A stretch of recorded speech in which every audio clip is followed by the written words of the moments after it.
how in the world would they be able to sell like 1970s football in this day and age? Like when men were men, when going over the middle was a legitimate life hazard. Yeah, well, you sell it the same way you sell mixed martial arts today. You sell it through culture. You sell it through you sell it through, this is the space where you get to be a real man.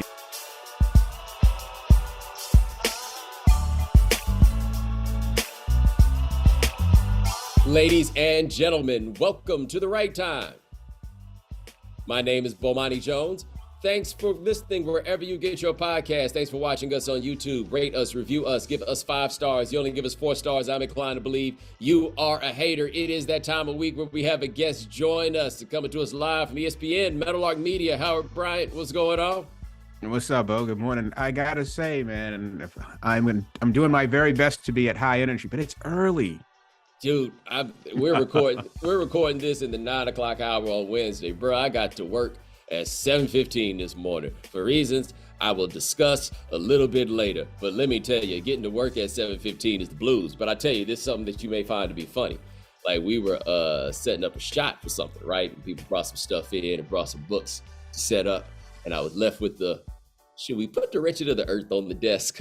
And I was like, yes. And then I was like, it's not in the shot anyway, but I don't know. Let's just read a chapter and then go to work. I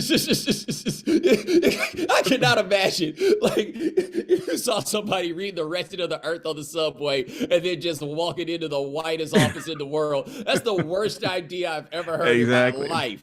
What do you call that? I call that mood music. Like, there's all those, like, freshman 101 level, like, build a revolutionary books that a lot of people roll their eyes at you for. But once you say The Wretched of the Earth, people are like, oh, you bout it. Oh, exactly. It's like, let's give him a wide berth. You remember that time that Naomi Osaka did the most ironic thing ever? Took a picture while sitting by the pool, reading The Wretched of the Earth? We call that unaware. Hey, look, she like, this is where I was. She found a revolution where she found it. She just happened to be at the pool reading The Wretched of the Earth. You know, what are you reading live at the Four Seasons in Dubai, right? Man, we got a lot to talk about with the people. We might get into a little bit about what's going on with Tony Dungy. We had another thing we said we was going to talk about that I forgot about. We'll get to that. But we got the NFL playoffs here. We've got the Final Four. And Howard, I think you and I were in a very similar place where I was not rooting against the Buffalo Bills. But I do have to say, it was getting a little awkward with them figuring out how to keep showing you that Damar Hamlin was alive. Like, we know that's you know what I mean? Like, we get it. He good. Oh, he can come to games? That's cool. We got you. We got you. Yeah, it was that and more. It was the, and there's a lot happening. But I thought that the very first thing was when it becomes a narrative, it makes you really uncomfortable. Things have been really uncomfortable the past 3 weeks in the NFL, and I think it's the marketing of it. It's in some ways they were damned if they did and damned if they didn't. But I think they just went way over the top on this, and during the Cincinnati game, they showed Damar Hamlin up in the skybox, and it makes the heart. And Jim Nantz says, and I quote, "What a beautiful, triumphant story that galvanized an entire nation." Were we watching the same thing? I mean, this was not a beautiful, triumphant story. It was a nightmare. It was a close call. It was a really close call. It was like the equivalent of a near miss. I don't know what the other word after near would be, but that's what it was. That's right. You had a guy literally die on your field. How is that beautiful and triumphant? I mean, is everyone grateful that he's alive? 1,000%. But the way that this got taken and molded and manipulated and marketed and exploited, it felt really uncomfortable. Well, this is something that, and I want to get back to that particular part of it, but this is something that has struck me, and I was curious if it hit you the same way. ESPN has an acclaimed reporter named Don Van Natta. Don Van Natta, I believe, has 2 Pulitzer Prizes. Yes, he does. He wrote a very thorough story for a little website called ESPN.com that made it pretty clear that everything the NFL said about we weren't going to start the game back was false. That's right. Every single bit of it, including what I thought was a very important quote from Joe Buck, where Joe Buck said 4 different times, he said that they'll start the game after 5 minutes once they get this all cleared out. And Joe Buck said, if the NFL thought that I was wrong, they would have called and told me. Right? That was something I had never really thought about, is that Joe Buck is doing these games and there is a red phone right next to him straight to Park Avenue to let them know anytime they get anything wrong or something to that effect, right? Nobody called at any point. The NFL's like, we never told them that the game was going to keep going, because you ain't ever have to tell them. But it was laid out in great detail how that shook out, and there is no evidence that the NFL was going to shut that game down. They were going to keep going, and I've never blamed them for it because they never stopped games. That's like where it's a biblical flood outside 2 by 2. Yeah, they're going to try to deliver the mail. That's what they do. Rain, sleet, snow, hail, right? None of that. We ain't starting a single bit of it. And so that part went, and then I just remember that week, that when we finally found out that he woke up and said, did we win? Everybody in our business was like, ooh, cool. Now I can get back to talking about EPA. That's right. And all the other stuff and get all that out there. And so now Buffalo's gone, so they don't have to keep showing the box. They couldn't even get a good camera shot during that game because it was snow globing out there. No doubt. And I think that was the other piece of this, which was sort of fascinating to me, was the reaction. And I just don't, I mean, obviously this has to be it's just the fandom. It is one, people are contrary anyway. They just want to isolate everything because it allows you to live ahistorically. If everything is an isolated incident, there is no precedent to anything. And for people to say that this was a, remarkable, beautiful, triumphant story. And I'm like, let's not forget that this was also reinforcing a lot of people who think that sport shouldn't exist. And the number of people, and there are people that I really have a great deal of respect for, who have treated this like it was an isolated incident, when it's actually an accumulation. It's the greatest piece of evidence that this sport is an incredibly dangerous sport. I mean, it's a death sport, right? I mean, and that's the piece of it that just sort of gets me, where it's like, well, how can you say that this could have happened playing lacrosse? This could have happened when he was driving.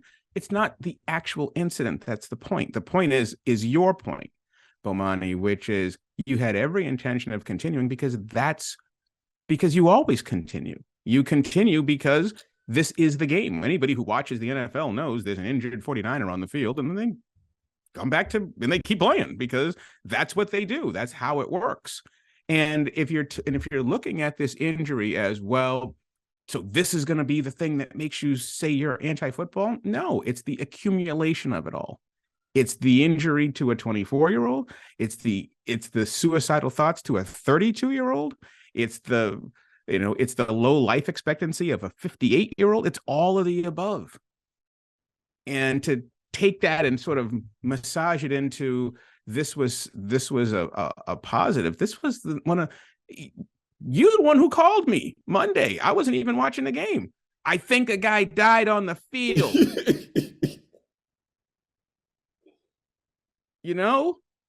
And I was like, what? I just walked in the door from dinner. You're like, no. I think a guy just died on the field.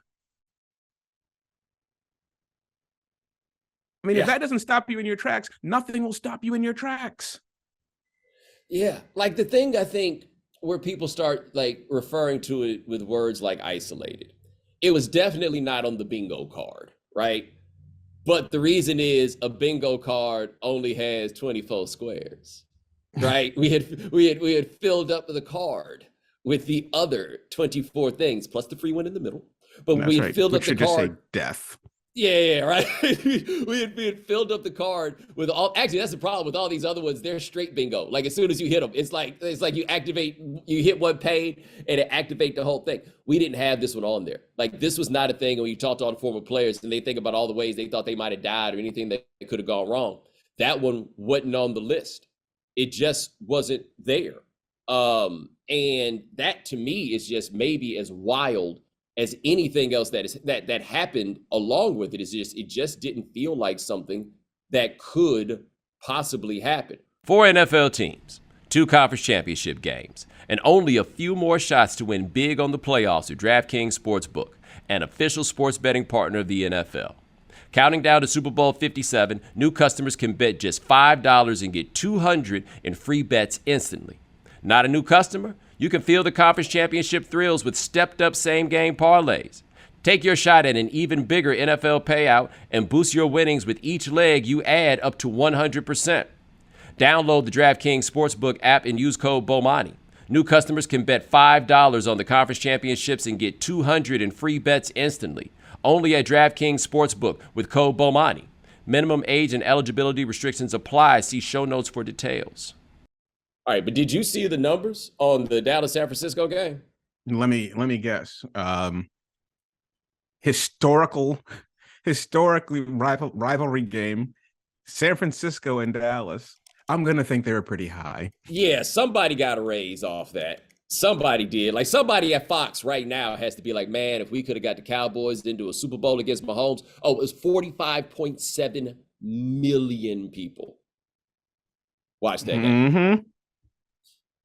Yeah, I mean, and in that game, you watch Tony Pollard get his ankle just roll. What happened? I mean, it's just par for the course, and it's like, and it's fine. I'm not a moralist about the sport. It's an incredibly dangerous sport. Everyone who's been watching the sport, we've been watching the sport for years, and it's not that. It's the manipulation machine. It's the marketing machine that just went into overdrive and didn't seem to pay very much attention to the flip side of how this sounded. It's like, you guys sound terrible. Yeah. I mean, you try to sell this game corporately, and that requires doing all this other stuff. Because a corporation can't just be out here and just be like, fuck it, them's the breaks, right? Like that can't be the motto of your game, right? You have to make it seem, for lack of a better term, wholesome. And that leads to all the other shit. Right. And so that leads to making all the football stuff that is cringe and uncomfortable, trying to make it into something that is actually noble. That's what they're doing. Right. And it's wild. Like I was thinking about this. Go ahead. I was going to say, how in the world would they be able to sell like 1970s football in this day and age? Like when men were men, when going over the middle was a legitimate life hazard. Yeah, well, you sell it the same way you sell mixed martial arts today. You sell it through culture. You sell it through this is the space where you get to be a real man. I was having this conversation with somebody during one of the games earlier in the season, and I was saying, think about this. We are a heavily mechanized society. We are now talking about AI doing college papers for us, right? We are talking about, lower workforces, and we're talking about having compassion, and we're talking about civilized societies acting civilly. Where do you actually get to beat somebody's ass in today's culture? You know what I mean? Like, seriously, like, where do you actually get to be physical?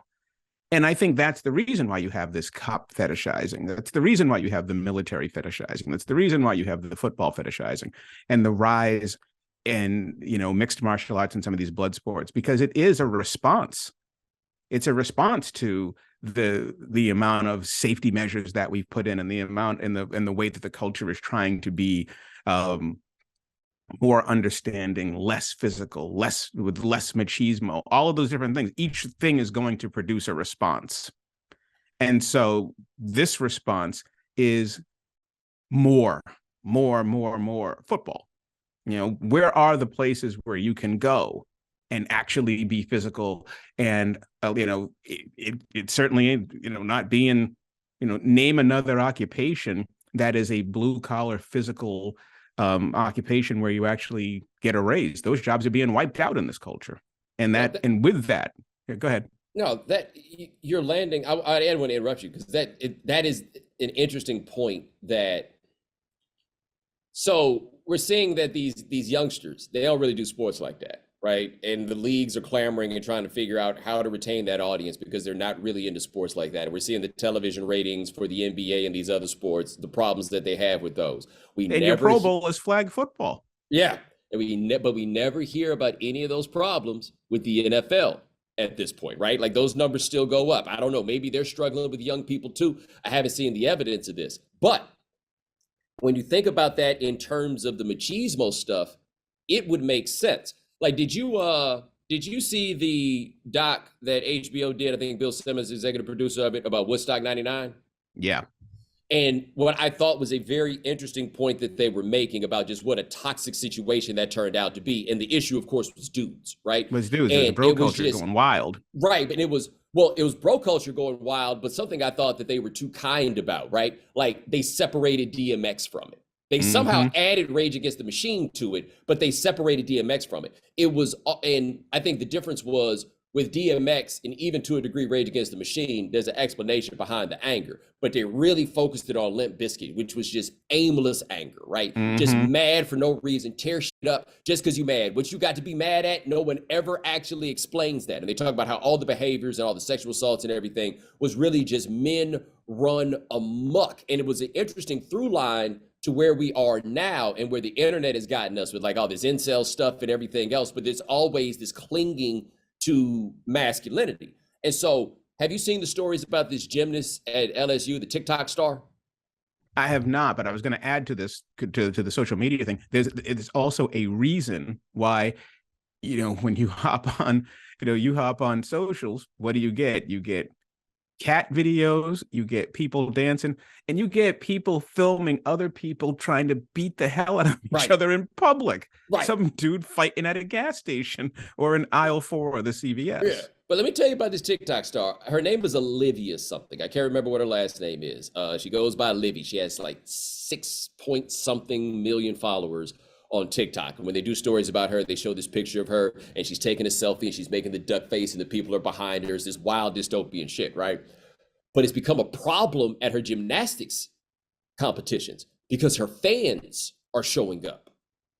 And it's those dudes, right? And they're being demanding. Where's Livy? Livy needs to come out here, all this. And it was wild because I was thinking about it. When you tell me somebody got 6.6 million followers on a social media platform, I'm assuming that most of those followers are teenage girls. Because when you think about the people that have young people in particular who have those massive followings, the teen idol game is always about teenage girls. Right? Like the internet has created teen idols for dudes, but the problem is those dudes are the worst. And they, like the people around these gymnastics competitions have been saying how unsafe it feels. And Livy has had to come out and ask the people to behave out of respect for the other competitors. But this is not the front row of a Backstreet Boys concert where it's just girls screaming and just losing their minds. These are dudes and they demand and they want and all, they want all of this, right? Like this culture of this particular form of masculinity is obviously proven to be problematic. And I know that there's some of you who roll your eyes at the idea of toxic masculinity, but I'm talking about these dudes that really can't find, the most toxic form of masculinity is the one that comes from the outside. And I think that no matter what you think about it, you would have to agree with that point. And these cats can't find manhood within themselves. They feel like that manhood comes through women, and they feel like this manhood comes through acts of violence, right? And football becomes the act of violence. And so as much as it was a few years ago that people like me were certainly like, look, man, at some point Rome is going to fall, right? Like they're little chips away at your credibility and everything else. And then you realize fundamentally it gets back to where you started. This is the place that is most mainstream that men can be men. Well, and what did Troy Aikman say? Now he starts the season going, it's time to take the dresses off, and finishes the season with a guy dying on the field. Yeah. But it's how it is. I mean, and if you watch the sport, I mean, and I don't, like I said, I'm always conflicted with this or by this, because if this is going to be your sport, you do have a right to complain about some of these ridiculous penalties and the rest of it. It's like, you can't, how do you split that in half? Right. Right. I mean, we've talked about, okay, maybe it's time to go back to the future and play without helmets, so you'll realize your mortality. You ain't going in with your head if you don't have some high-tech helmet on. And that might calm your ass down to not spear somebody or not, finish off a run with your head, as a battering ram. I don't know. But then again, the reason why they put helmets on in the first place, because guys were getting their eyes gouged out in the third quarter. Yeah, right? so see, that actually raises the question, because the face mask may be the problem. But that raises the question: is maybe you can just not gouge each other's eyes out? And they're like, nah, but gouging eyes is fun. It's a good idea. Like that is one thing about it. It was a different kind of man that was playing football back in the day, man. Them dudes was ruthless. And not only were they ruthless, they were Ivy Leaguers. That's where the sport started. I mean, the roots of the sport was to toughen up the upper class. Yeah, but this wasn't no dead or in jail sport. Yeah, this is quietly the safest football has ever been. And the quarterback position is the safest position on the field by far. By far. They do everything to make sure that is going to be the case. Although Cam Newton, I don't know what you mean. It ain't feel that safe. It ain't feel that safe to me. No, stay in the pocket, bro. I mean, so there's that, and I, and what was also interesting too about it was then the transitioning into the sport, like watching the games with this cloud over the entire sport because of what happened. How do you clearly and how do you respectfully transition? As my friends were doing, I would love to find some project to create the back channel of text messaging against, like, here's what's happening in the mainstream, and here's what people are actually saying across text messaging to each other. And one of the things that I was getting from a lot of fans and across the board was, man, I feel really bad for Damar Hamlin, but if you're Cincinnati, you got hosed, right? I'm like, so how do you have these two conversations? Like, well, okay, now that we're going to resume, Cincinnati, they should have a 1 seed, or they could have been a 2 seed. There's no reason why they should have been the 3. And the road that they've had has been much more difficult, and this has been completely unfair. And I'm like, yeah, but how do you have that conversation when there's a guy who's currently, I think, in a coma? I mean, I don't work in that department. That's how you had that conversation. Exactly. I'm like, that's what people do. I'll work exactly. Over there. I mean, I got so many messages from people going, wait a minute, now that he's okay, when are we going to talk about how Cincinnati got a raw deal here? I'm like, I don't think that's going to be, I said, there's only going to be one way that Cincinnati is going to be able to feel good about any of this. And that's just to ball out and just go win no matter what, because you can't win that. Yeah. Right? Like, what were they supposed to do? Yo, I'll be honest. I never bothered to look to find out the if-thens on it, because it didn't matter. It just didn't matter. Exactly. No matter what, it was going to be a problem, and it didn't matter. But the fact of the point of it, when we talk about the power of the sport and all of that, is the fact that it did matter. Those people were still playing out those scenarios, whether he lived or died. And I'm like, the Bengals were hot. The Bengals were hot. They couldn't even keep it to themselves. They were just like, oh, no. And add to the fact that nobody thought, that everyone thought they were a fluke last year anyway. And it was like, it's just starting to roil. And the number of people who had said to me, I was having dinner with someone and I could hear there was a conversation, and then it spilled into our conversation. Okay, this was, I don't want to use this term, but it really was sort of overkill. I'm like, maybe you want to use a different word, but I got out of this thinking that people have a real, what's the best way to say it? You got some issues on this one, right? You got some things you're going to have to reconcile with yourselves on this one. And obviously looking at the Cowboys and looking at the 49ers and looking at the postseason and the rest of it, as I have said many, many times before, Bo, there are extremely lucrative, popular occupations out there that don't have credibility. Yeah. I mean, porn makes a lot of money. Yeah. And nobody calls it credible. It's just incredibly popular and makes a lot of money. Yeah, but the difference is porn is not depending on advertising. And what becomes interesting about the NFL is people will still advertise with their not credible product, because normally the measure of your credibility is people's willingness to attach their brands to yours and their name to it. 100%. Yeah. And so it's not surprising that the Cowboys and the Niners did what they did, because people, I mean, the brand loyalty or the brand attachment or the things that it reminds us of, you can harken back to, Emmitt Smith and Alvin Harper and Jerry Rice, and you go back to Montana and Freddie Solomon, and that's, all of it, whatever, and Dwight Clark. And so it's one of those things where we sit and watch. And I think the only thing that I really took out of this was the issue with football has always been football itself, but don't call this an isolated incident. Don't treat this like this was some massive overreaction to a one-time fluke injury, right? Let's not do that. That is completely disingenuous, and it's ahistorical. Well, one of the more frustrating things in the discussion is really that something that is very obvious here: football is wild, dangerous, and the question is, like, when does it demonstrate itself to be too dangerous, or what the level is for people? That turning into some sort of culture war, like, it's basically treated like attacks on football. It's weird. It's treated like they're attacks on white people, even though they ain't even really the ones playing no more. Well, and that's the piece that, yeah, that's the piece that really got to me, because I was like, listen, here's another piece of this that I am considering while watching all of this, which is the number of Black bodies that are out there getting torn to shreds, who don't even have a chance at being part of this $18 billion industry if they weren't getting torn to shreds. The Josh McDanielses and the Zach Taylors of the world and the Sean McVays, they're not getting torn to shreds being part of this $18 billion industry. They're not the ones on the line. So when people are, why you got to bring race into it? Because race is in the middle of it, of who gets to be part of this and at what price and at what cost. And come training camp next year, why would you think that Damar Hamlin wouldn't try to be there? This is his piece of this industry. And there has to be other pieces to it. Have you seen what's happened with coach salaries? And that's the other thing, is that when you also look at who gets to be part of this industry, for how long, at what rate,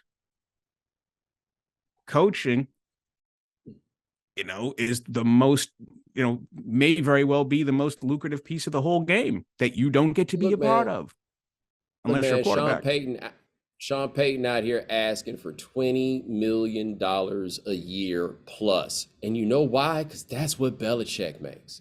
Belichick makes $20 million a year. That's what Belichick makes, although he's no Belichick. But that's what happens when Mark Davis gives John Gruden 10 years and $100 million. Right. But hold on, though. I want to get more into this, because I don't think, for some reason, people don't talk about coach salaries like that anymore. Like, when those contracts come, they get extensions and nobody really talks about it. I don't think people know just how much these guys are making. Belichick's making 20. I say Belichick's making 20. Pete Carroll's making 15. Sean McVay's making 14. Mike Tomlin's making 12.5. Andy Reid is making 12. John Harbaugh is making 12. Andy Reid is underpaid. Daniels is making 10. Kyle Shanahan needs a new agent. They got the nerve to pay Mike Vrabel $9.5 million a year. And that explains, Bo, why the NFL earlier this year came out. Remember that story earlier? I think it was in December, essentially, where the commissioner's office was admonishing the teams for firing these guys so quickly, because, like, y'all got a lot of dead money on these books. If you're going to pay that much, you better live through those contracts. But it's so wild, though. They're willing to trick off that money on these coaches. They're willing to pay the money on dead coaches. Now, I also think that part of the thing with him and dead money on coaches is, like, take, for example, the deal that David Tepper gave Matt Rule.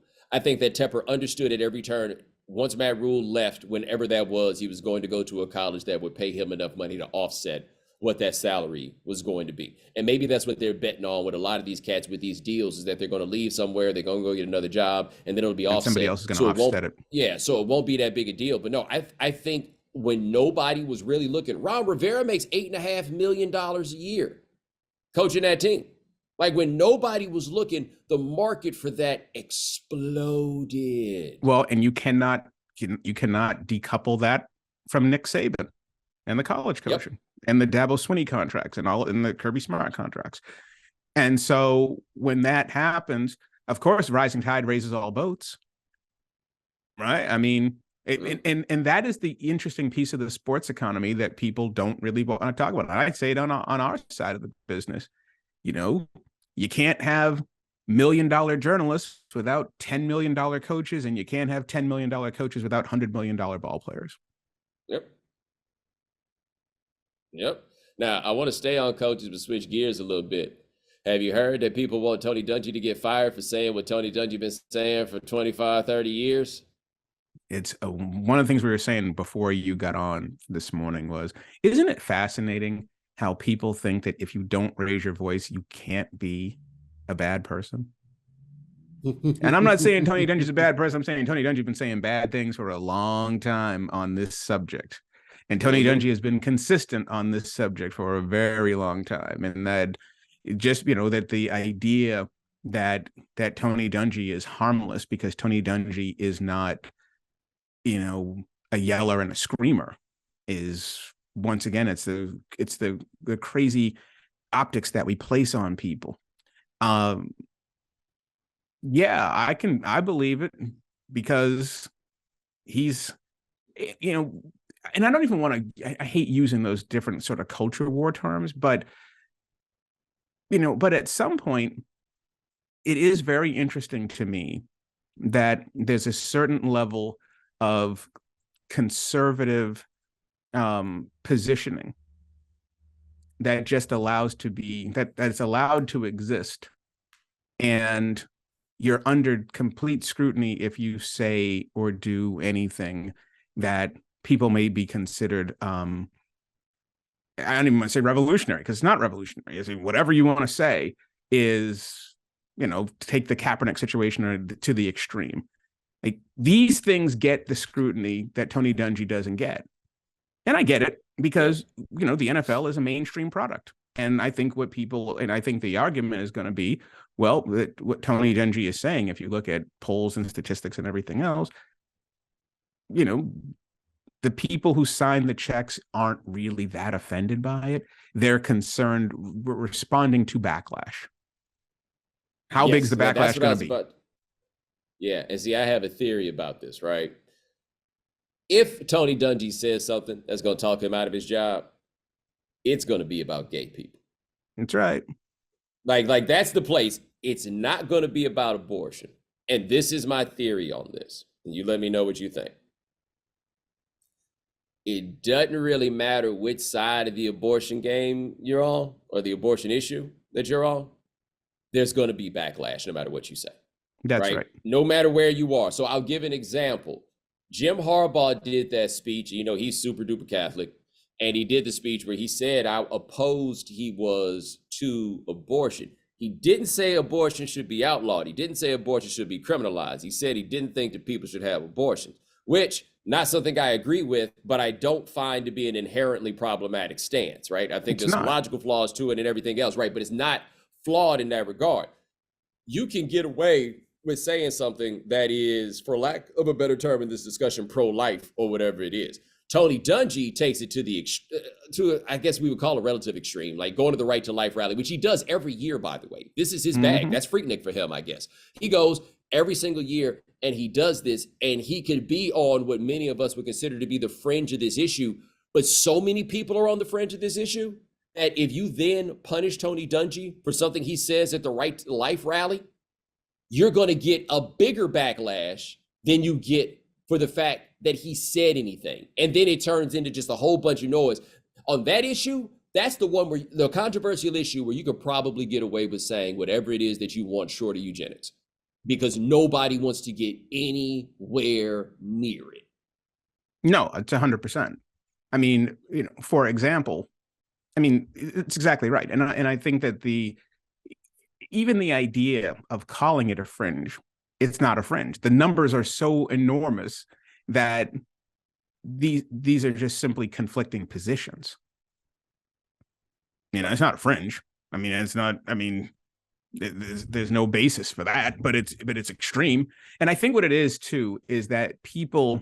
I think the reaction comes from how scrutinized other types of speech really is. And it's like, well, why not this one?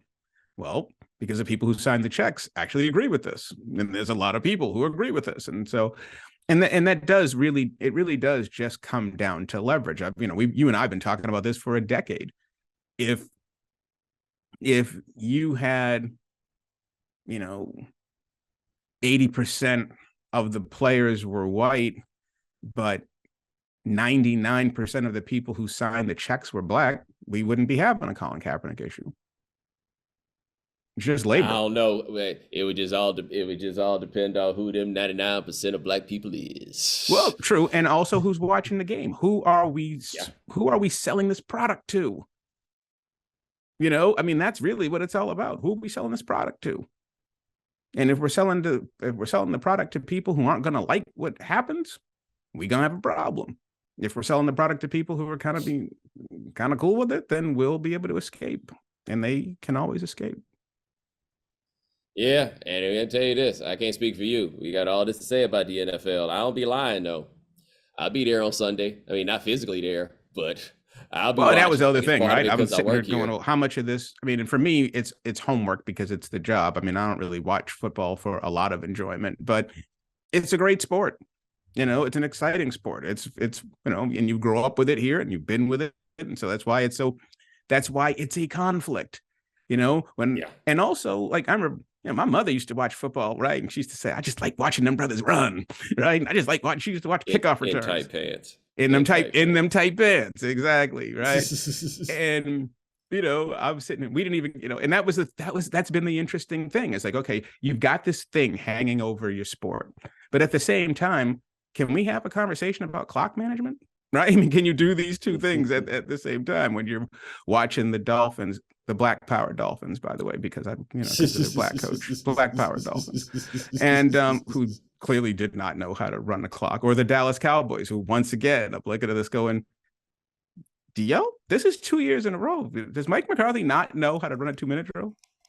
Apparently not. And like, that's the job where you can't have that problem.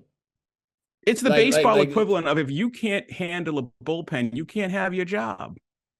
Yeah, but my thing about it is, if you're going to be that guy, don't be that guy for the team that's on TV the most. That's my personal recommendation. Like, don't do that. By the way, speaking of coaches, I don't know how familiar you are with Sam Pittman. Sam Pittman, the head coach at Arkansas. And he just seemed like the regularest Arkansas white man that you could ever imagine. Like, I think he built a statue, like a Wu Pig Sui sort of statue at his house. Like, he that kind of white man. But I think I think he's got 2 defensive coordinators and an offensive coordinator. And I know that both defensive coordinators are black. And I believe the offensive coordinator is going to be black too in Arkansas. And I'm like, God, please go 8-4 at least. Please do. Please. You 9-3 better get 10 games. Yeah, 9-3 if you can. Like, it's Arkansas. We can only ask for so much. But please do it. I'm like, yo, that's a move right there, dog. That's a move Way to right go. there. Mm-hmm. Mm-hmm. Like, I'm noticing it's these regular white folks that be coming through like that. Dan Campbell, he did the same thing up there in Detroit, though I don't know if Aaron Glenn's going to survive the season, because then the experiment may fall apart because they already fired the black offensive coordinator. But still, shout out to you, Sam Pittman. I wanted you to be the coach at Texas. And what's going to happen down in Tampa Bay? So the Leftwich thing is interesting. Should have took that job when the job was there to be taken, because I don't think the chance is ever going to come for him again. But what I found interesting about it was, it ain't just that Bowles fired Byron Leftwich. Yeah. He fired all of them. Mm-hmm.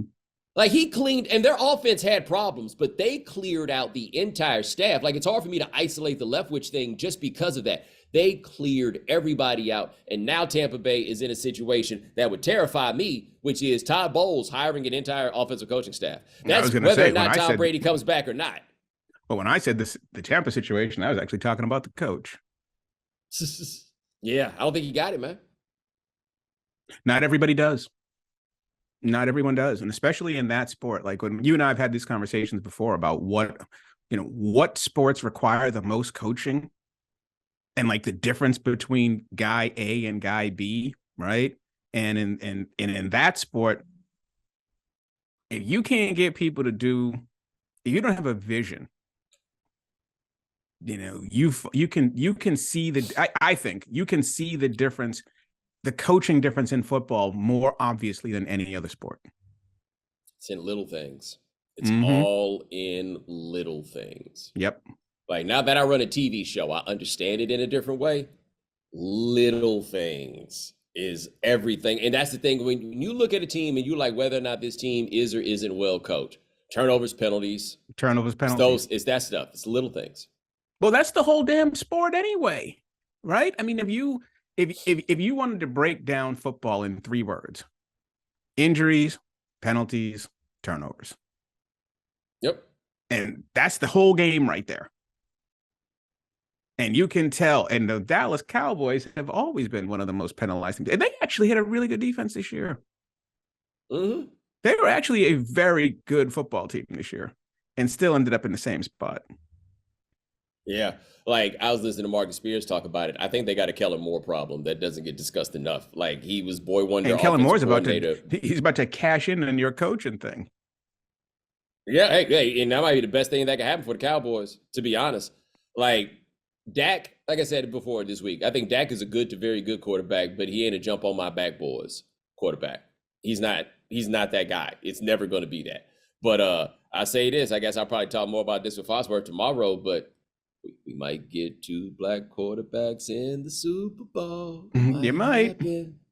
Like when you think about it, through all this time, unless I'm forgetting somebody, we've still only had 3 black quarterbacks win a Super Bowl. And that is 3 times what it had been for the past 30 years. 40 because I mean 35, because Doug won it in January of '88. Then it was Russell Wilson, and then Patrick Mahomes, and then aka Jordan. I've probably talked about this with Dominique too. Been fighting people on the internet, keep trying to explain to me why Patrick Mahomes really ain't that good, and I'm just like, how were you raised? How are you? I just can't understand. I was sitting up and watching TV and listening to them try to tell me that Joe Burrow was better than Patrick Mahomes. Yeah, you can't do that. Like all I can do is go like this. Yeah, but right you know what you're watching. Yeah, but I mean, the guy who's saying that, I mean, I would hope in those 8 years in the NFL he'd figure something out. Like it's just no.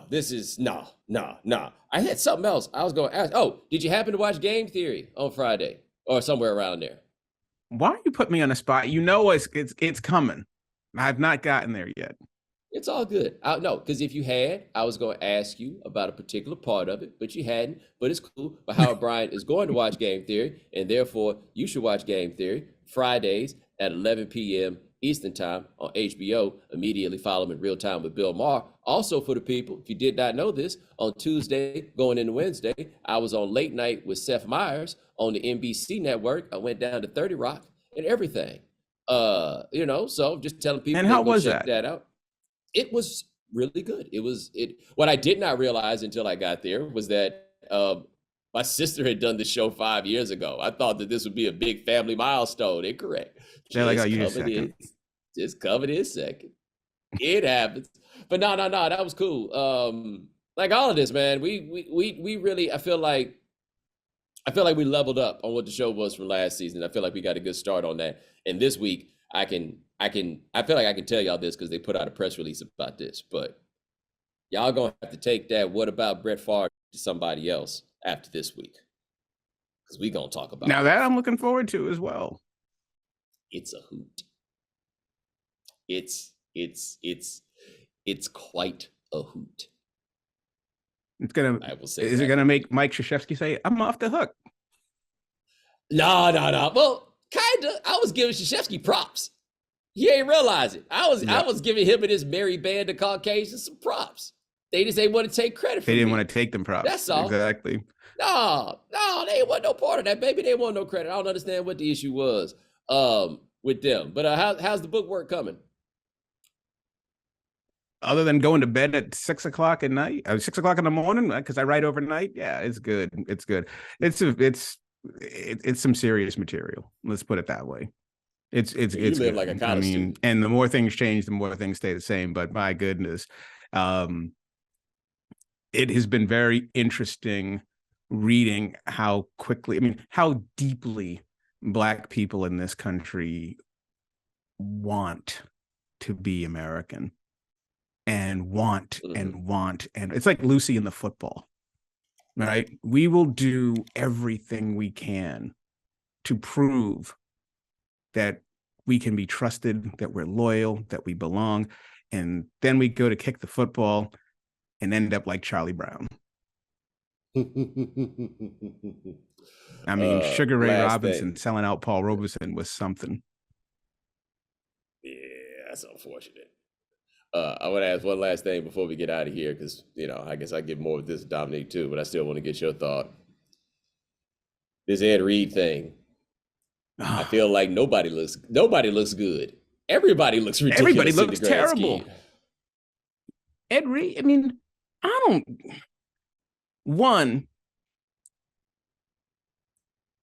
we do why is the HBCU?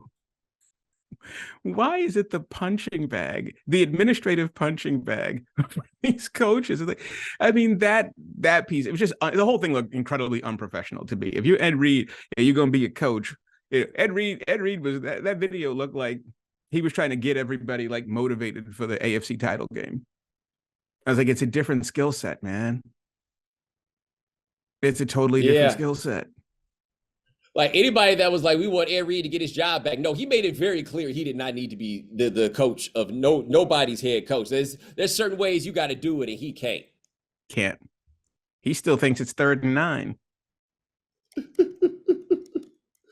He is all he is all motivation. That is exactly what it is. He go get it all done like that. And I'm just like, hey man, you got on Instagram Live and trash your bosses before you even had the job. Only black people would be expected to put up with that. That's the thing that people don't seem to and I said this on Twitter, and I mean, this is so wild that I haven't even really been hard on Ed, but people will stand up for one of these black dudes over a whole black institution and then call me to sell out. That's right. Right. And that's the thing that got me about that is that dude is clearly shown that he doesn't have the temperament for what is in effect a corporate job. Right. It's a white collar job. It's a management job. And you don't get to act like that. No, you don't. It's simple as that. You don't get to act like that. Now, do they need to fix a whole bunch of other stuff? Absolutely. Does the school have big problems? Absolutely. Do any of the people talking to me about how messed up the school is give a damn about it? Not a one. Not a one. Not a they care about it. It's one of them. A celebrity story. Yep. And then we're not talking about Deion, but we're not talking about Deion Sanders this time. We're talking about Ed Reed. And I know that Ed Reed even probably has lower dislike ratings than Deion does, right? He's Ed Reed. Who doesn't like Ed Reed? But we're still talking about Ed Reed here. And look, there's big problems, like I say, that apply to so many different people. But I don't think people understand how thirsty they are to trash black colleges. That's the point. It's like, what is the end game to all of these conversations? The end game, if you're really telling the truth, is to trash the black college. That's what you're actually in it for. Are you in it to support Ed Reed, or are you in it to actually trash Bethune-Cookman? You're actually in it to trash Bethune-Cookman. That's what you're really doing. And without actually having any beef with Bethune-Cookman. That's right. Which then raises the question, you just be dogging out black folks. That's right. In other words, it all comes back to the same thing. You here to trash us. Because that's the only piece of it you know. In a lot of ways, right. It's no different. It's the actual opposite of all the Kaepernick stuff, which was, what do you know about the issue he's talking about? Nothing. You just want to support cops. It's okay. Mm-hmm. But or you want to support the American flag, whatever it is, you are in it for your reasons. Look, they was asking me when I was doing CNN, them white people had you up here to trash Deion. Yeah, because they were trashing Jackson State. That's right. They didn't need help to do that part, right? Like, I went on TV to stick up for a whole city and the thoughts that they had behind this whole thing, and I become the sellout, and I'm like, you guys don't really understand what this is, do you? Like, you don't really see the game that is being played here. Cats like No. Ed Reed and Dion are being treated like they own like that's they're the Booker T. Pied Pipers. Washington. It ain't Du Bois. You know what I'm saying? Like they the ones telling the hard truths to their people. Like That's right. that's what those folks are. And when have you ever been able to trust that person? Well, and that's why CNN called. It's like, because it's like, oh, once again, if there's a way to trash, let's trash. And my recommendation was, okay, look at the history of funding of HBCUs in the first place. Just take sports out of it. How did these institutions come to be? They were always underfunded. Yeah. And it was always treated as benevolence in the first place to keep us away from them. Right. And the part that people I don't think talk about is because there's questions to ask about like the behaviors of the board at Bethune and these other places, but an underfunded place is the easiest one to steal from. That's right. Right. Like and it leads to a scarcity mentality where people are just trying to get theirs, especially in a world where academics think they're supposed to get rich. But that's a whole different discussion. All right, we're banging up on the time here. That is Howard Bryant. Check him out at Meadowlark Media. Check him out at ESPN. One day he's going to put this book out that he is working on right now. But in the meantime, you can read one of his 27 other ones. I appreciate you, sir. All right, man. Be good. All right. Thank you, man. And ladies and gentlemen, thanks so much for joining us here on The Right Time. We do this 3 times a week. Parker Owens, Adi Khan, and Dan Stancic handling everything behind the scenes. Thank you, gentlemen. Remember, follow The Right Time. Rate us, review us, give us 5 stars. You only give us 4 stars. I'm inclined to believe you are a hater. And we'll talk to you guys in a couple of days. Take it easy. Thanks for checking out The Right Time with Bomani Jones podcast. You can listen or follow on the ESPN app or wherever you listen to podcasts. The Right Time with Bomani Jones.